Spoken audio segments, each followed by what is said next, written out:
আসসালামু আলাইকুম সবাইকে নিউজ রুম ইউটিউব চ্যানেলটির পক্ষ থেকে স্বাগতম। আশা করছি আপনারা সবাই খুব ভালো আছেন। একেবারে গুরুত্বপূর্ণ একটি আপডেট নিউজ নিয়ে আপনার জন্য হাজির হয়ে গেলাম। যারা বেসরকারি শিক্ষা প্রতিষ্ঠানে চাকরি করছেন, শিক্ষক হন কিংবা কর্মকর্তা কর্মচারী হন, আপনাদের সবার জন্য ভিডিওটি খুবই গুরুত্বপূর্ণ। কারণ দেখেন, এমন একটি সময় নির্ধারণ করে দেওয়া হয়ে গেছে অলরেডি। এই তারিখের ভিতরে যদি আপনারা তথ্য সংশোধন না করেন, তাহলে চিরজীবনের জন্য আপনার বেতনটি বন্ধ করে দেবে।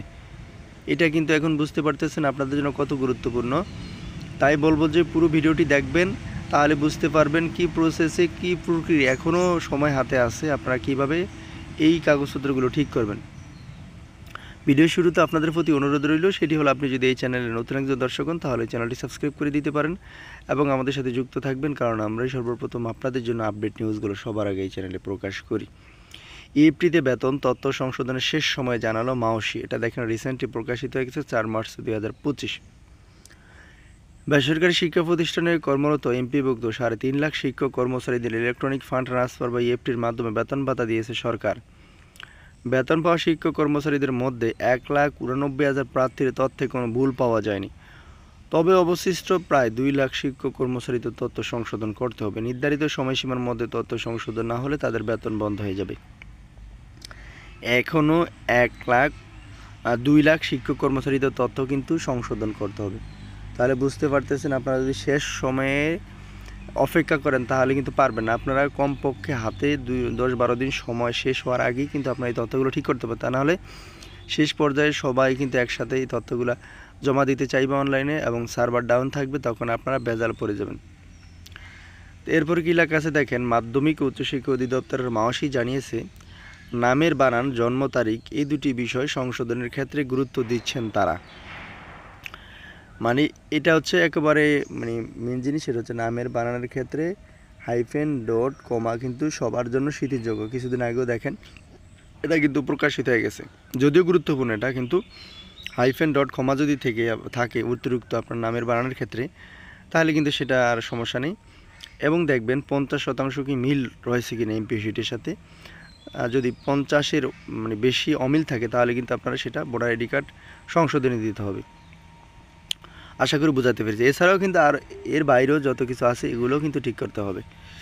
এরপরে কি লাগছে, এর বাইরে মোবাইল নম্বর, জাতীয় পরিচয়পত্রের সঙ্গে ব্যাংক অ্যাকাউন্ট কিংবা এমপিও সিস্টেমে থাকা তথ্য একই থাকতে হবে। এই মোবাইল নম্বরটা হচ্ছে আপনার নামে রেজিস্ট্রেশনকৃত থাকতে হবে, অর্থাৎ আপনার ভোটার আইডি কার্ড দিয়ে আপনি সিমটা রেজিস্টার করতে হবে। তা নাহলে কিন্তু আপনারা এই নাম্বারটিতে কোনো মেসেজ পাবেন না, এমপিও শিটের সাথে এই নাম্বারটি অ্যাড করা হবে না।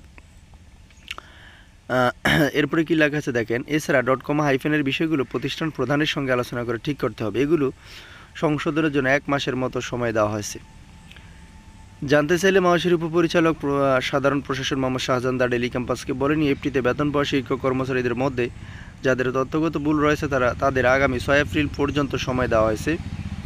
এই সময়সীমার মধ্যে তথ্য সংশোধন করতে হবে। তথ্য সংশোধন না হলে স্বয়ংক্রিয়ভাবে বেতন বন্ধ হয়ে যাবে। যতদিন তারা তথ্য সংশোধন করবেন না, ততদিন বেতন বন্ধ থাকবে।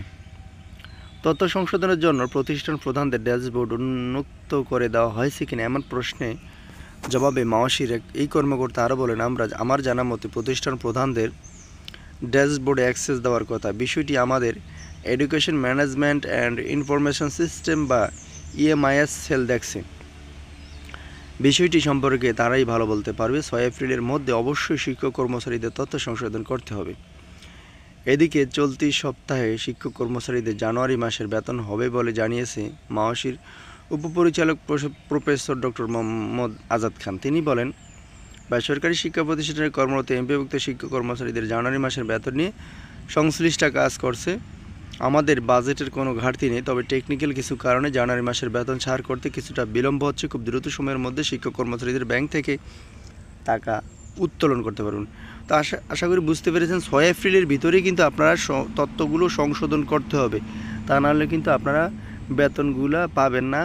তাই বলবো যে খুব দ্রুত আপনারা আপনাদের সমস্যাগুলো সমাধান করেন এবং জমা দেন, তাহলে কিন্তু আপনারা সমস্যা হবেন।